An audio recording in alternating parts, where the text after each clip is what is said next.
하나님의 말씀을 보도록 하겠습니다. 하나님의 말씀은 요한 1서 1장 5절에서 10절까지 말씀을 보도록 합니다. 우리가 그에게서 듣고 너희에게 전하는 소식은 이것이니 곧 하나님은 빛이시라.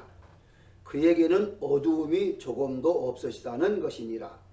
만일 우리가 하나님과 사귐이 있다 하고 어둠에 행하면 거짓말을 하고 진리를 행하지 아니함이거니와 그가 빛 가운데 계신 것 같이 우리도 빛 가운데 행하면 우리가 서로 사귐이 있고 그 아들 예수의 피가 우리를 모든 죄에서 깨끗하게 하실 것이요 만일 우리가 죄가 없다고 말하면 스스로 속이고 또 진리가 우리 속에 있지 아니할 것이요 만일 우리가 우리 죄를 자백하면 그는 미쁘시고 의로우사 우리 죄를 사하시며 우리를 모든 불의에서 깨끗하게 하실 것이요 만일 우리가 범죄하지 아니하였다 하면 하나님을 거짓말하는 이로 만드는 것이니 또한 그의 말씀이 우리 속에 있지 아니하니라. 아멘.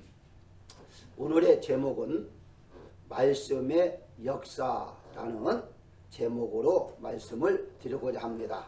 방금 읽어드린 것처럼 바로 10절에 보면 그의 말씀이 우리 속에 있지 아니하다. 반대로 말하면 하나님 말씀은 우리 속에 있는 건데 그러면 하나님 말씀 우리 안에 오셔서 어떤 역사를 하는가 하는 것에 대한 것이 오늘의 말씀의 중심이 되겠습니다.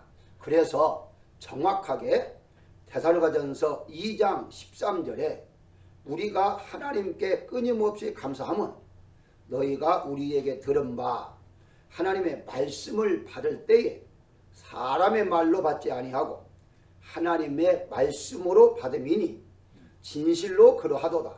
이 말씀이 또한 너희 믿는 자 가운데에서 역사하느니라 라고 말하고 있습니다. 즉 하나님 말씀을 들을 때에 듣는 걸로 끝나지 아니하고 이건 하나님 말씀이구나 라고 듣게 되면 그 말씀이 우리 속에서 역사한다는 것이죠. 그러니까 우리가 단지 일반적인 종교는 내가 그 신을 믿음으로 신에게 능력을 받아 내가 무엇을 한다라는 개념만 있지만 우리 기독교는 그것도 있지만 또 한 가지는 내가 하는 것이 아니라 내 속에 오셔서 말씀이 누구라고 그랬죠? 예수님, 즉 하나님이 역사하신다. 하나님 우리를 이끌어 주신다 하는 것이 다른 종교와 다른 점이다 이렇게 볼 수가 있습니다. 따라서 첫 번째 날에 말씀드린 것처럼 내가 하는 것이 아니라 하나님 하신다는 개념만 분명히 아신다면 말씀의 역사가 어떤 것인구나 하는 것을 알게 될 것입니다. 자, 그러면 이제 한번 좀 이어서 잠시 보면 첫날에 말씀의 오심, 즉 말씀이 어떻게 우리에게 오셨는가에 대해서 우리가 배웠다면 어제 둘째 날에 말씀의 본질, 즉 실체는 예수님이셨다. 하나님이셨다. 그런데 그 하나님께서 우리 안에 오셔서 어떻게 역사하는가 하는 것이 오늘의 말씀의 이제 핵심이 되겠습니다. 그러면 어제 말씀드린 것이 하나님은 말씀이셨다. 즉 예수님은 말씀이셨고 그 말씀은 곧 생명이었다 하는 것을 어저께 보았고요. 그 말씀은 곧 우리가 가지고 있는 문자, 성경 그 속에 실체 되시는 예수님 말씀을 우리가 이제 경험하고 체험을 해야 한다 하는 것을 어저께 말씀을 드렸습니다. 다시 말씀드리면 문자로만 말씀을 보게 되면 문자로 끝나는 것이지만 문자 속에 계시는 인격이신 하나님을 우리가 만나야 한다 하는 것이었고요. 자, 오늘은 이 말씀의 역사를 먼저 아까 읽어드린 대로 너희 믿는 자 가운데에서 역사한다. 하나님 말씀은 누구에게 역사하느냐 하는 거죠. 그래서 우선 여러 가지가 있지만 4단계로만 조금 한번 구분을 해봤습니다. 가장 먼저 하나님 말씀을 받는 자가 되어야 한다는 것인데요. 하나님 말씀 받는다 무슨 말인가? 듣는다 이 말보다 약간 조금 더 이렇게 생각하면 됩니다. 그러니까 듣는 자가 받는 자라 하는 것 같지만 듣는 것으로 끝나지 아니하고 받아들이는 것이기 때문에 이 받는 자가 가장 먼저. 그래서 이제 대성화전서 2장 13절에 참 다 나와 있잖아요. 말씀을 받을 때 말씀을 하나님 말씀으로 받음이니 받는다는 개념으로, 듣는다는 개념이 아니라 말씀을 받아들인다 하는 개념으로 이제 보자 하는 것이고요. 그 다음에 믿는 자죠. 다시 대성화전서 2장 13절에 너희 믿는 자 가운데 역사한다 그랬잖아요. 그래서 믿는 자, 믿어야 한다는 거죠. 말씀을 받아들이고 그 다음에 믿는 자가 되어야 한다는 것인데, 마가복음 9장 23절에 이렇게 말씀합니다. 믿는 자에게는 능치 못할 일이 없느니라 라고 말하고 있죠. 즉 믿을 때 하나님의 말씀이 역사한다 라고 말할 수 있죠. 그래서 성경에 보게 되면 하나님께서, 즉 예수님께서 기적의 역사를 이루어나가는 모든 것들은 다 믿을 때에 역사를 하셨다 이렇게 보시면 되는 것이고요. 자, 이게 이제 보편적으로 우리가 알고 있는 거예요. 그 다음에 우리 신앙은 어떤 신앙이 되어야 하느냐 하는 건데요. 바로 믿는 자까지만 오더라도 뭐 어느 정도 우리가 이해를 하죠. 왜? 믿음으로 구원을 받으니까. 근데 이것까지만 하다 보면 일반 종교와 같다 이렇게 이제 보시면 되는 겁니다. 우리 기독교는 한 걸음 더 나아가서 믿는 걸로 끝나지 말고 먹는 자가 되어야 한다는 것인데, 먹는 자 무슨 뜻이냐? 요한복음 6장 58절에 하늘에서 내려온 이 떡을 먹는 자는 영원히 살리라 먹으라고 말하죠. 히브리서 5장 13절에 이는 젖을 먹는 자마다 어린아이니, 이게 다 하나님 말씀을 의미하는 거거든요. 말씀을 먹어야 한다는 것이고, 베드로도 베드로전서 2장 2절에 아기들같이 순전하고 신령한 젖을 사모하라 하나님 말씀입니다. 그래서 말씀을 믿는 것으로만 끝나지 않고 성경에서는 먹는 자까지 되라. 먹는 의미가 무엇인가 다음에 좀 나옵니다. 그 다음에 또 이걸로 끝나지 않고 먹는 자는 누리는 자까지 가야 한다는 것이죠. 우리가 흔히 일반적인 육체적인 것을 한번 생각한다면 어떤 맛있는 것을 먹었습니다. 그럼 어떻습니까? 먹고 난 다음에 기분이 아주 좋잖아요. 그리고 다른 사람에게 또 자랑할 수도 있습니다. 나 오늘 뭘 먹었는데 너무 맛있었어. 너무 맛있었어. 이렇게 자랑하죠. 자랑할 때 어떻습니까? 내가 술 포함해서 자랑합니까? 아니잖아요. 즐기잖아요. 기쁨을 누리잖아요. 그래서 우리는 하나님 말씀을 먹으면 그 말씀을 통해서 기쁨을 누려야죠. 그래서 바울은 빌립보서 4장 4절에 주 안에서 항상 기뻐하라. 내가 다시 말하노니 기뻐하라 라고 말합니다. 바울이 이렇게 말할 때에는 감옥에 있을 때입니다. 그냥 평소에 있을 때가 아니에요. 감옥에서 얼마나 힘듭니까? 그런데 기뻐하라는 거죠. 중요한 것은 그냥 기뻐할 수가 없죠. 주 안에서입니다. 그러니까 다른 말로 말하면 말씀 안에서 기뻐하라. 하나님 너와 함께 하지 않느냐 하는 말이죠. 데살로니가전서 5장 16절에는 항상 기뻐하라. 이것이 하나님의 뜻이다 라고까지 말씀하고 있습니다. 로마서 14장 11절에 하나님의 나라에 대해 설명합니다. 예수님께서도 하나님의 나라는 너희 마음 가운데 있다라고 하잖아요. 즉 이 말은 무슨 말입니까? 하나님이 내 안에 들어왔다면 이미 나는 내 마음이 천국이 이루어진 거예요.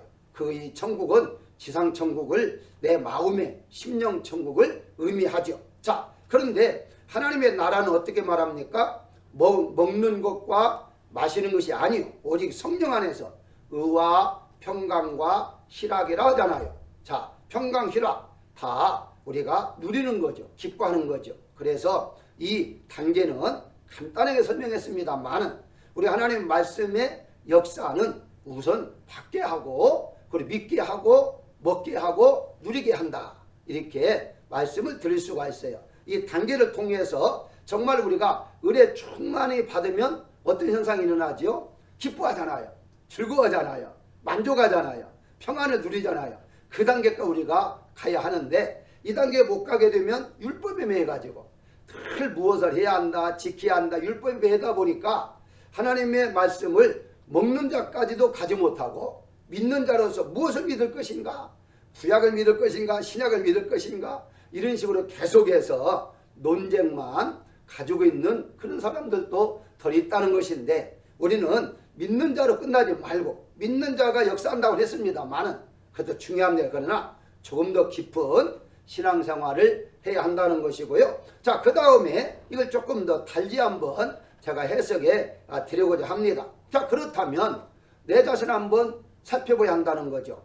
고린도후서 13장 5절에 너희는 믿음 안에 있는가 너희 자신을 시험하고 너희 자신을 확정하라. 정말 맞나 확인해보라, 이 말이거든요.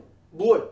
그리스도가 너희 안에 계신 줄을 너희가 스스로 알지 못하느냐? 하나님 말씀이 우리 안에 계시는 줄을 알지 못하느냐 하는 거거든요.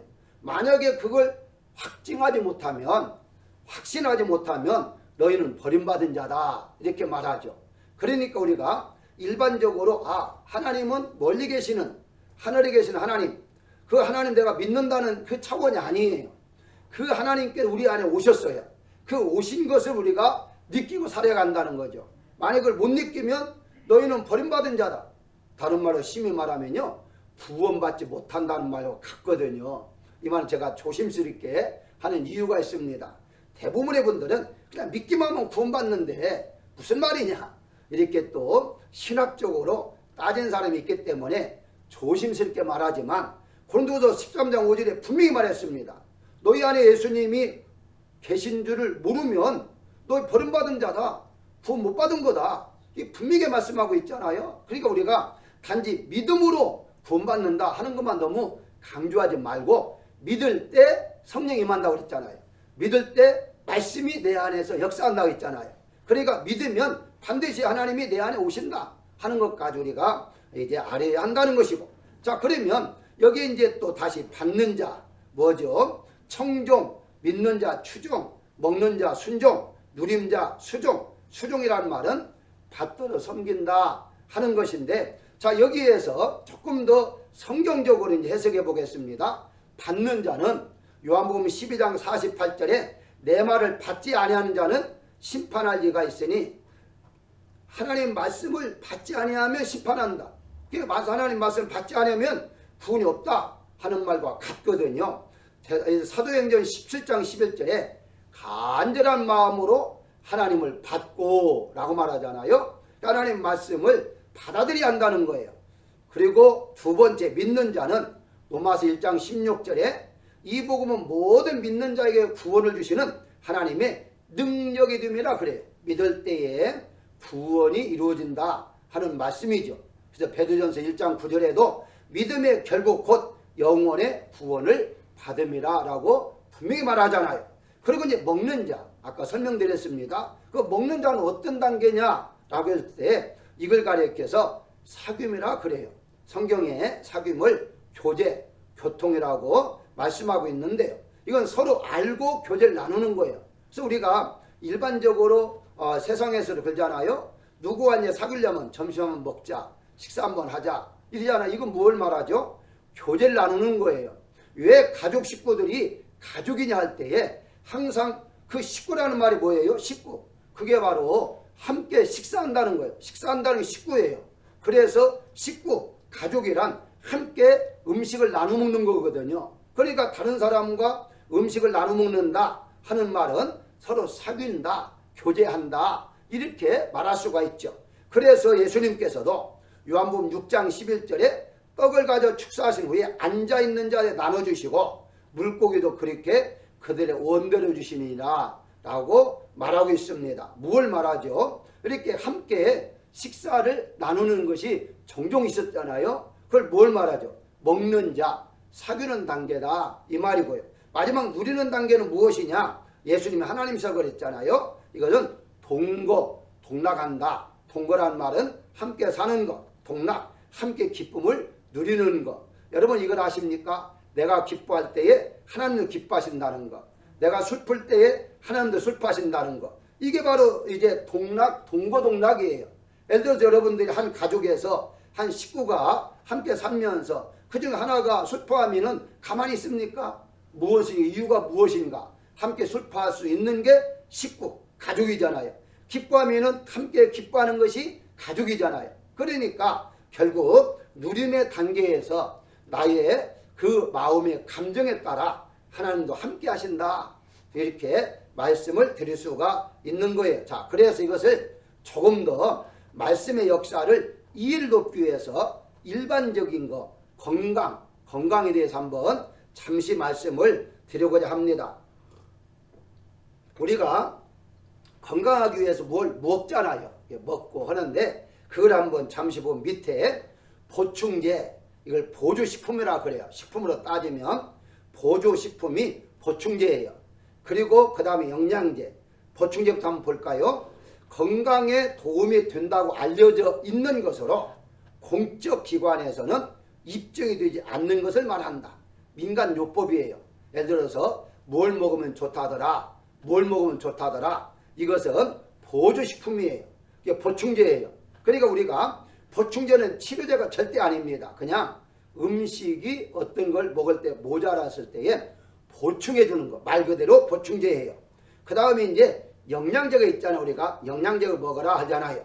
그 영양제가 기능식품이라고 그래요. 이것은 임상 실험을 통해 건강에 도움이 된다고 공적 기관에서 효능을 입증해 주는 것을 의미해요. 여러분들이 어떤 이제 그 영양제를 살 때에 영양제를 할지라도 거기에 기능식품이라고 써있지 아니하면 보조식품이에요. 그러니까 보조라고 쓰질 않거든요. 그 영양제라고 하는데 반대 영양제는 기능, 즉 보건제 이제 기관에서 바로 인정을 해줘야만 됩니다. 그래서 어느 효과가 있다 하는 걸 때에 그때 바로 영양제라고 말하고 있고요. 그 다음에 이제 약품으로 구분할 수 있는데요. 이게 치료제입니다. 치료제. 이게 말 그대로 임상시험을 통해서 질병을 치료해주는 것으로 의료기관에서 입증해주는 것을 말합니다. 그러니까 어디 아프면 어떤 것을 먹는데 그것은 약이라고 말하잖아요. 이건 식품이라 말하지 않습니다. 약, 치료제를 말하죠. 자, 이것이 일반적인 우리가 몸의 건강을 위해서 먹는 것들이다. 이렇게 보시면 돼요. 자, 그런데 위에 한 가지 제가 더 첨부했어요. 이것을 설명하기 위해서 지금 밑에 건 다 첨부한 것입니다. 우리는 이 세상 60만 가지고 끝나는 게 아니잖아요. 우리는 영적인 면이 또 있잖아요. 새 생명. 이 새 생명이 있기 때문에 우리 기독교인들은 육신적인 건강만 위해 사는 게 아니잖아요. 우리는 반드시 영적인 건강도 우리가 이제 추구해 나가야 하는데 그게 가장 중요한 것이 뭐냐면 영생제라는 게 있습니다. 영생제. 즉 영원히 사는 것. 사람의 영혼이 영원히도록 사는 것으로 하나님께서 성경을 통해서 입증해 주는 것을 의미합니다. 그래서 이 영생제는 먹을 때 어떻습니까? 영원히 사는 거잖아요. 다 설명드렸습니다. 이 떡을 먹는 자는 영생하리라. 즉 하나님의 말씀을 먹을 때에 바로 우리는 영원히 사는 것을 의미한다. 이렇게 볼 수가 있죠. 자, 구분했으니까 그러면 성경적으로 우리가 어떻게 근거를 가지고 말할 수 있느냐 하는 겁니다. 자, 다시 한번 보겠습니다. 여기 보게 되면 이제 말씀의 역사예요. 그걸 근거로 해서 제가 여러분들에게 이해를 돕기 위해서 다시 한번 말씀을 드립니다. 자, 여기에 그러면 영생제만 우리가 이제 성경에서 말하고 있느냐? 그렇지 않다는 거예요. 성경에서 이 네 가지를 다 말하고 있어요. 밑에서부터 볼까요? 보충제는 뭘 말하느냐? 보충, 말 그대로 유익된 거. 그래서 디모데후서 3장 16절을 보게 되면 하나님 말씀입니다. 모든 성경은 하나님의 감동으로 된 것으로 교훈과 책망과 바르게 함과 의로 교육하기에 유익하다라고 말하잖아요. 그러니까 보충제와 같아요. 유익해요. 하나님 말씀이 유익해요. 이걸로만 끝나면 안 되죠. 왜냐하면 하나님 말씀만이 아니라 다른 것도 유익된 것이 많잖아요. 제가 설명드렸습니다. 두 번째 영양제는 요한복음 4장 32절에 내게는 너희가 알지 못하는 먹을 양식이 있다라고 하잖아요. 예수님이 친히 말씀한 겁니다. 양식이 있다. 먹는 양식. 요한복음 6장 27절에 썩을 양식을 위하여 일하지 말고 영생하도록 있는 양식을 위하여 하라. 이 양식은 인자가 너희에게 주리니 라고 말하고 있습니다. 그러니까는 이제 이 양식은 뭐죠? 영양제예요. 즉 다시 말하면 여러분들 식사 이것도 영양이잖아요. 영양 요즘은 얼마나 영양을 따져가지고 식사합니까? 탄수화물이 많으면 뭐 살이 찐다느니 단백질이 부족하면 어떻다느니 우리가 옛날에는 전혀 알지 못했던 것들 오늘 너무나 많이 알고 있습니다. 그건 왜 그러냐? 영양을 골고루 해야만이 건강할 수 있기 때문에 그래요. 그런데 우리 어떻습니까? 성경은 영생하도록 있는 양식 그 영양제를 먹어야 한다. 그 영양제가 무엇이냐? 하나님의 말씀이다. 누가 주느냐? 인자가 주는 거다. 인자가 누구냐? 예수님이시다. 예수님 누구냐? 말씀이시다. 말씀이 우리에게는 영양제가 된다는 거예요. 다시 치료제를 보실까요? 누가복음 7장 7절에 말씀만 하사 내 한인을 낫게 하소서. 유명하죠? 백부장 예수님 앞에 말씀으로 낫게 하는 거니까 예수님이 친히 오셔가지고 만수한다는가 이렇게 하지 않아도요. 말씀만 하옵소서. 그런데 돌아가는 과정 속에 10절에 보면 종이 이미 나아 있었더라 라고 말하죠. 무슨 말씀입니까? 그때 예수님께서 허락하실 때에 그때 그 시간에 멀리 좀 하인은 떨어져 있었는데 그때 나왔다는 거예요. 그리고 시편 107장 20절에 그의 말씀을 보내어 그들을 고치시고 라고 말합니다. 고친다는 건 무슨 말이죠? 치료한다는 거예요. 그러니까 우리가 하나님의 말씀은 우리의 영적인 병도 치료하지만 육신적인 병도 다 치료할 수 있어요. 그렇기 때문에 우리가 예수님 믿고 기도해서 이제 질병 치료받는 사람들이 엄청 많잖아요. 그게 다 어디서 나오느냐 할 때 말씀의 역사다. 이렇게 보시면 되겠고요. 영생제는 어떻습니까? 말씀드린 대로 요한복음 6장 51절에 나는 하늘에서 내려온 살아있는 떡이다. 사람이 이 떡을 먹으면 영생하리라 라고 또 역시 말하고 있습니다. 그러면서 68절에는 영생의 말씀이 주께 있사오니 우리가 누구에게로 가오리까? 분명히 여러분아십시다. 영원에 사는 방법 예수님밖에 없습니다. 즉 주께 있사오니 주께 예수님밖에 없는데 베드로가 놀라운 고백을 하죠. 내가 누구에게 갑니까? 이렇게 고백을 하고 있잖아요. 이 세상 어떤 종교도 영생 주는 종교는 없습니다. 영원히 살게 하는 것은 없어요. 바로 예수님 기독교만이 영원히 살 수 있도록 하나님께서 우리에게 복을 주시는 것이다. 그래서 하나님의 말씀은 영원히 살게 할 뿐만 아니라 이와 같이 치료제도 드시고 영양제도 드시고 보충제도 드신다. 이렇게 여러분들이 보시면 되는 거예요. 그래서 여기 하나님 말씀을 성경에 보게 되면 그래서 만사형통이에요. 만병통치제예요. 그러니까 모든 게 다 말씀 속에 들어있으니까 우리가 이 말씀을 받아들일 때에 말씀을 먹을 때에 바로 말씀을 믿을 때에 이런 역사가 일어난다 하는 걸 분명히 여러분들이 아시기를 바라고요. 자, 그러면 오늘 본문에 나오는 여러 가지 있는데 그중에 한 가지만 잠시 소개하고 마칠까 합니다. 빛이죠. 이 하나님께서 어떻게 말씀합니까? 5절에 하나님은 즉 예수님이시죠. 빛이라 그러잖아요. 빛이라. 우리가 잘 알고 있는 것은 하나님은 사랑이시라 하는 걸 많이 알잖아요. 하나님은 사랑이세요. 그런데 여기에 보게 되면 하나님 빛이라 라고 말을 해요. 빛은 어떻습니까? 여러분 도표에 보게 되면 그림에 불이죠. 이 불에서 빛이 나와요. 빛에서 광이 나온다. 빛광자 광이 나와요. 그리고 불에서 열이 나옵니다. 그래 열기도 하고 그래죠. 자, 여기에서 두 가지 중에 불에서 나오는 빛과 열 중에서 오늘은 빛만 대해 좀 설명합니다. 10가지 설명하려면 한참 시간이 가기 때문에 그래서 우리가 성령이 불로 임했다고 하잖아요. 성령이 불로 임하니까 자연스럽게 빛을 비치고 성령이 뜨겁게 해서 열기가 일어나요. 내 마음에 뜨거워지잖아요. 뜨거워지니까 기도하고 뜨거워지니까 찬송하고 뜨거워지니까 봉사하고 이게 바로 불 받아서 그래요. 성령 받아서 그래요. 자, 하나님 말씀이 우리 가운데 임하시기 때문에 그런 역사가 나오는 거예요. 이 중에 빛만 말씀하는데 요한일서 1장 7절 오늘 본문 말씀에 그는 예수님이십니다. 빛 가운데 계신 것 같이 중요합니다. 다시 7절에 우리도 빛 가운데 행하면 이라고 하잖아요.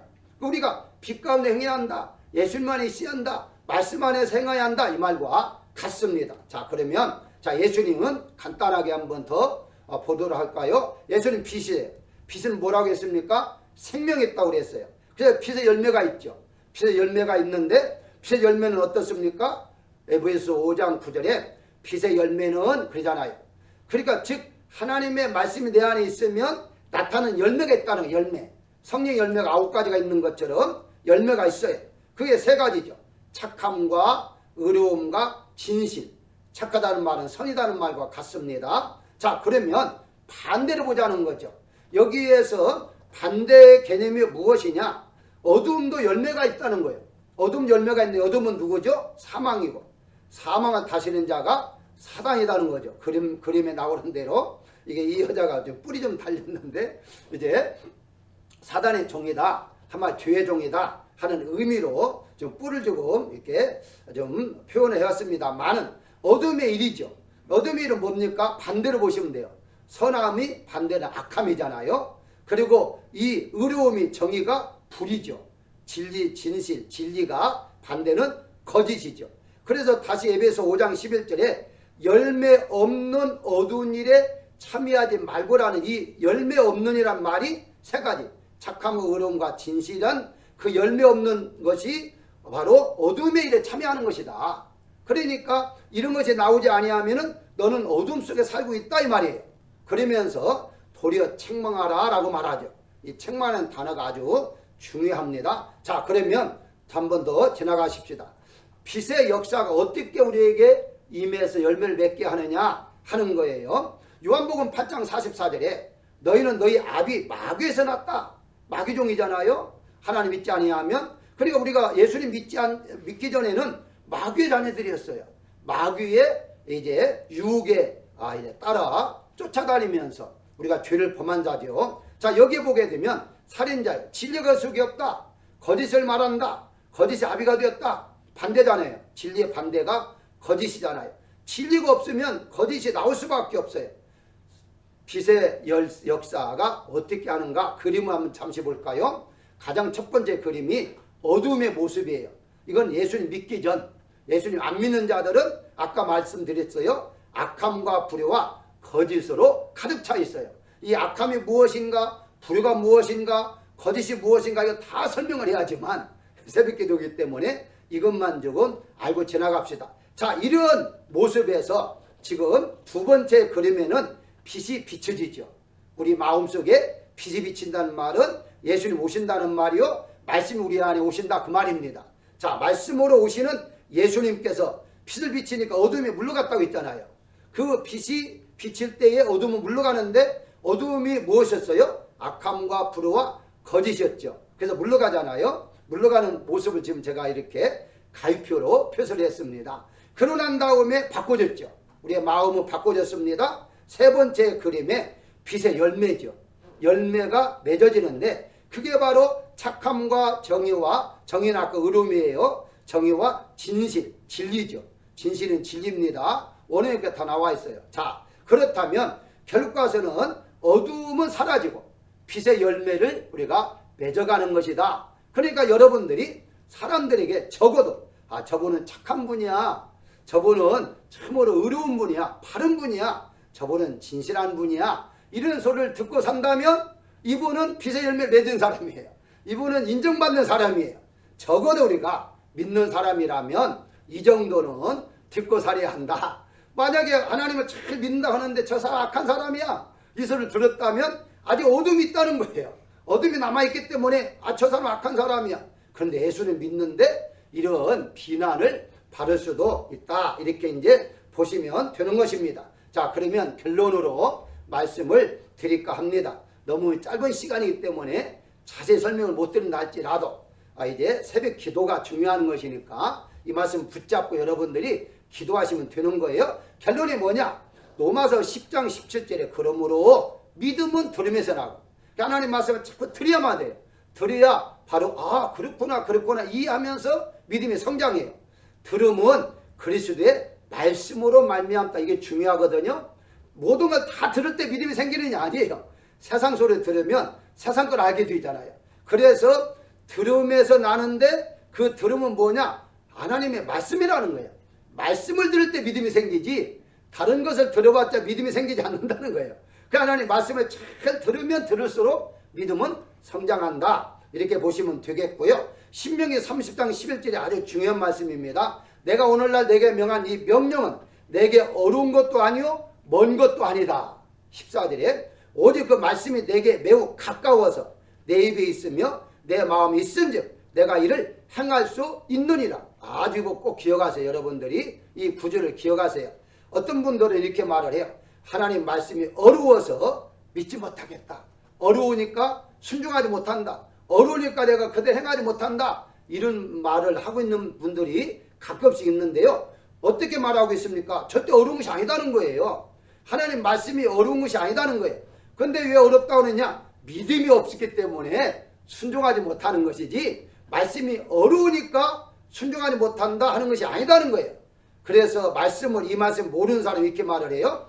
자신에게 믿음이 없는 건 생각하지 못하고 하나님의 말씀이 힘들고 어려우니까 내가 그대로 살지 못한다. 이렇게 지금 말하고 있는 거예요. 아니다는 거예요. 성경에서는. 아니다는 거예요. 믿음이 없어서 순종 못하는 것이지 말씀이 어렵기 때문에 순종하지 못한다는 건 절대 아니다는 거예요. 우리가 이런 말을 해요. 어떻게 말씀대로 다 사는 사람이 있느냐 그러잖아요. 아니에요. 말씀대로 살지 못하는 것은 믿음이 없어서 못하는 거예요. 그래서 어떻게 하라고 했습니까? 먼저 첫째가 말씀은 입에 있다고 했죠. 입에 있으라고. 그리고 마음에 있다고 하잖아요. 그러니까 입과 마음에 있으면 어때요? 내가 이를 행할 수 있다고 분명히 신명기 30장 14절에 말하고 있잖아요. 행할 수 있다는 거예요. 행할 수 있다는 거예요. 그러니까 하나님 말씀 우리 안에 임하면 행할 수 있다. 이런 뜻입니다. 그래서 이게 결론인데요. 목회자는 교인들에게 말씀을 먹여야 하는 책임이 있습니다. 모든 신자들은 말씀을 먹는 것도 그게 책임입니다.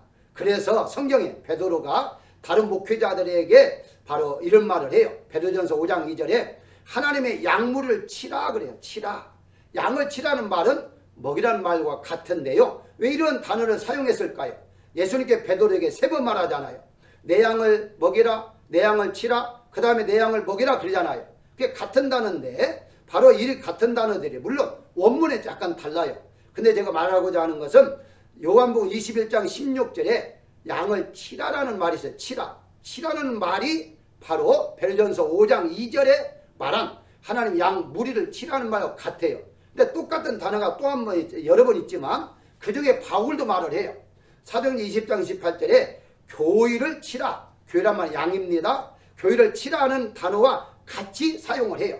다시 말씀드리면 목회자는 말씀을 열심히 연구하여 양들을 먹이는 책임이 있고 양들은 말씀을 열심히 받아 먹는 책임이 있다는 거예요.